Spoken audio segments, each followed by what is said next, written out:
Assalamualaikum warahmatullahi wabarakatuh. Perkenalkan, kami dari kelompok 7 akan menyampaikan materi dengan tema lobby dan negosiasi dalam bisnis. Sebelumnya, perkenalkan saya Elsa Ninda Amelia dengan NIM akhir 46. Saya Dewi Fania Rahmawati dengan NIM akhir 23. Saya Maria Ulfa dengan NIM akhir 54. Selamat menyaksikan. Baik, kita masuk ke materi yang pertama, yaitu pengertian lobby. Secara umum, lobby adalah aktivitas komunikasi yang dilakukan untuk memengaruhi orang lain agar memiliki kepentingan dan pandangan yang sejalan dengan tujuan saling menguntungkan. Nah, di dalam bisnis, lobby sering dilakukan oleh pemasar atau staf hubungan masyarakat agar pihak-pihak yang terlibat bisa mencapai tujuan bisnis tertentu. Biasanya, lobby dilakukan secara tidak resmi, bahkan sering terjadi di tempat-tempat yang bersifat santai atau rekreatif. Tujuan utama dari lobby adalah untuk memengaruhi tokoh penting di dalam organisasi ataupun pemerintahan. Selanjutnya, ada karakteristik lobby dan negosiasi. Yang pertama, karakteristik lobby. Karakteristik lobby ini ada 6. Yang pertama adalah tidak formal.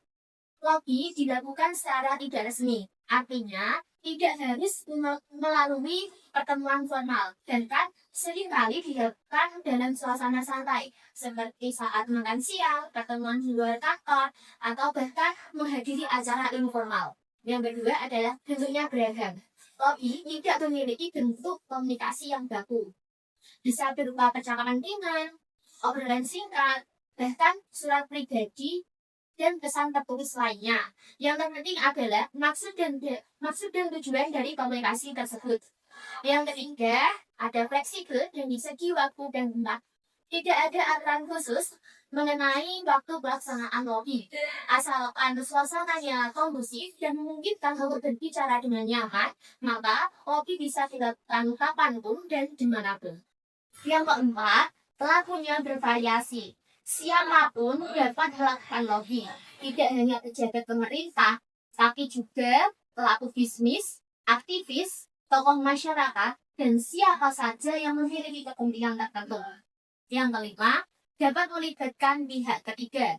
Dalam beberapa kasus, lobby dilakukan dengan bantuan orang lain sebagai perantara. Hal ini biasanya bertujuan agar pendekatan terasa lebih halus atau lebih mudah diterima. Dan yang terakhir adalah pendekatannya bersifat aktif. Lobby menuntut inisiatif dari pihak yang berkepentingan. Artinya, pelobby harus aktif menjalin komunikasi dengan pihak yang dituju dan tidak bersikap pasif atau hanya menunggu. Selanjutnya yaitu ada strategi lobby yang efektif.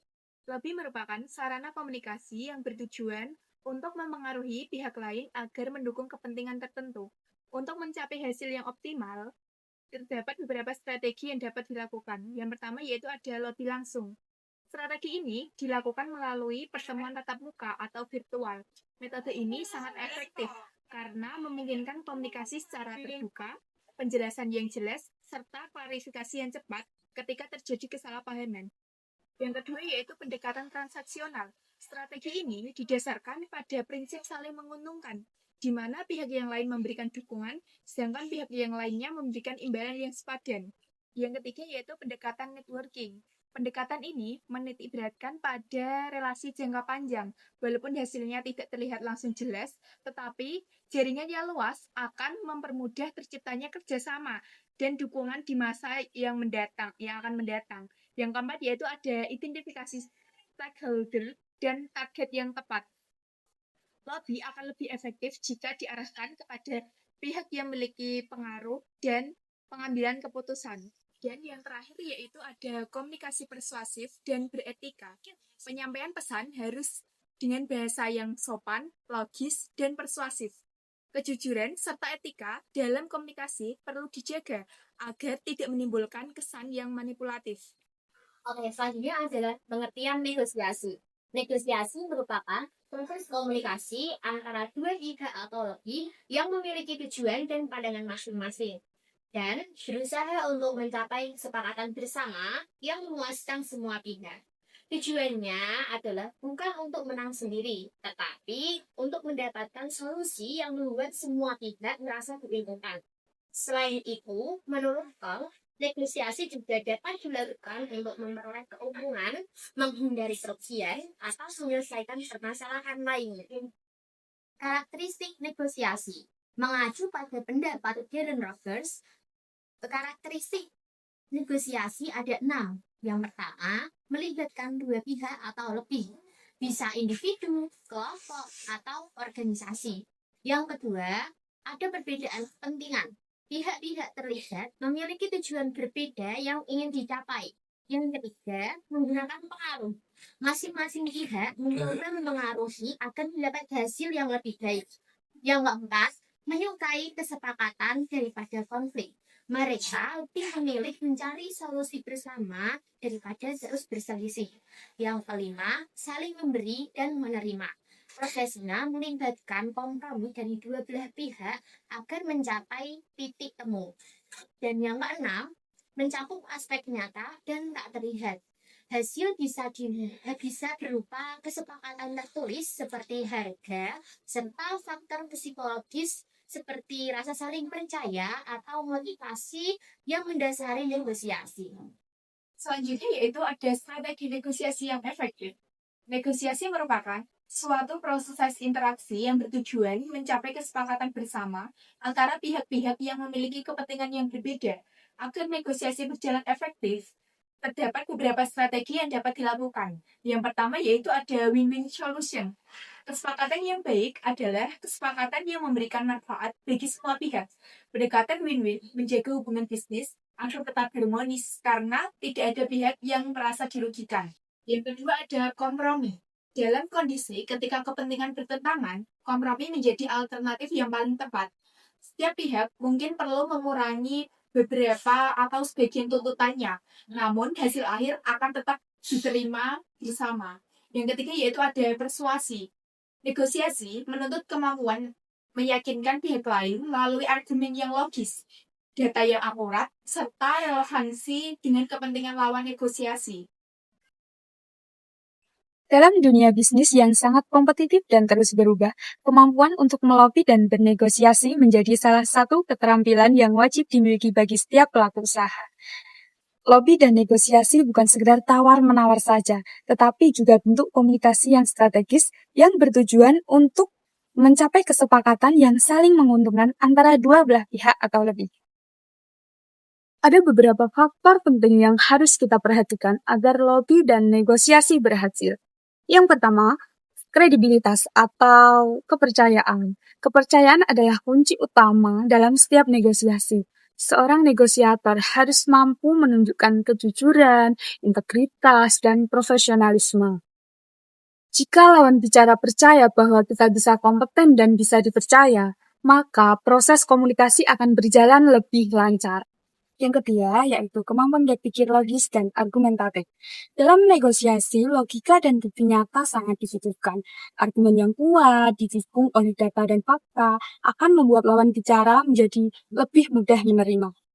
Lalu yang ketiga, yaitu ada pendekatan emosional dan empati atau aspek pathos.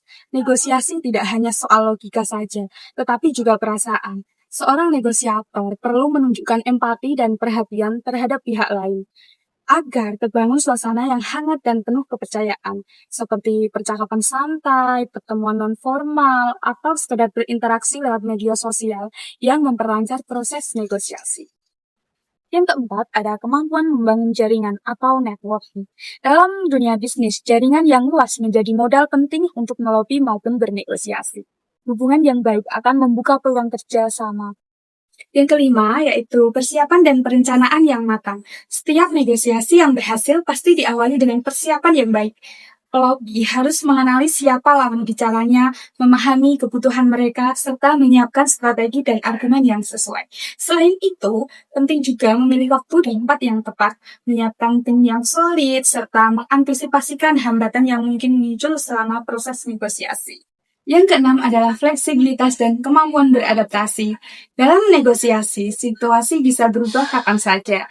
Jadi, seorang negosiator harus siap menyesuaikan diri. Jika strategi awal tidak berjalan baik, maka perlu segera mencari cara alternatif agar komunikasi tetap efektif. Selanjutnya yang ketujuh yaitu etika dan integritas dalam komunikasi. Etika adalah dasar utama dalam membangun kepercayaan jangka panjang. Negosiator harus menjunjung tinggi kejujuran dan tidak menggunakan cara-cara yang manipulatif. Dari semua fakta tadi, bisa disimpulkan bahwa keberhasilan lobby dan negosiasi sangat bergantung pada kombinasi antara kemampuan komunikasi, persiapan yang matang, serta integritas dan empati dalam berinteraksi dengan orang lain. Lobby dan negosiasi yang baik bukan hanya untuk mendapatkan kesepakatan cepat, tetapi juga untuk membangun hubungan jangka panjang yang saling menguntungkan.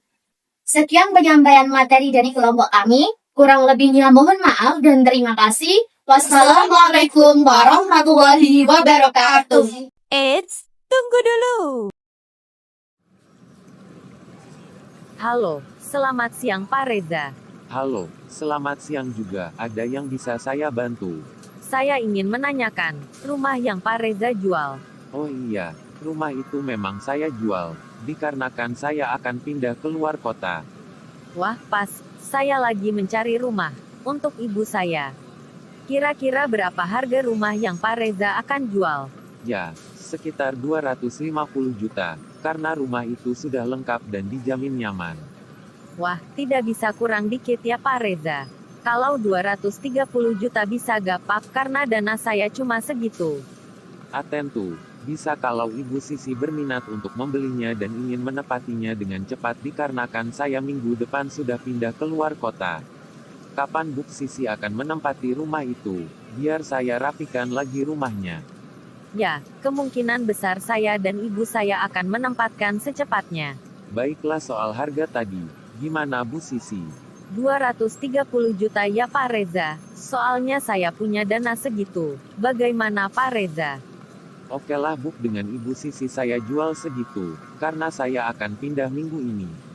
Terima kasih Pak Reza kalau begitu. Besok saya langsung ke rumah Pak Reza. Kita akan bicarakan masalah duitnya. Iya Ibu Sisi, sama-sama. Baiklah besok saya tunggu ya di rumah. Baiklah Bu, saya pamit dulu dikarenakan saya buru-buru ada urusan. Baiklah Pak Reza, senang bernegosiasi dengan Anda. Sama-sama Bu.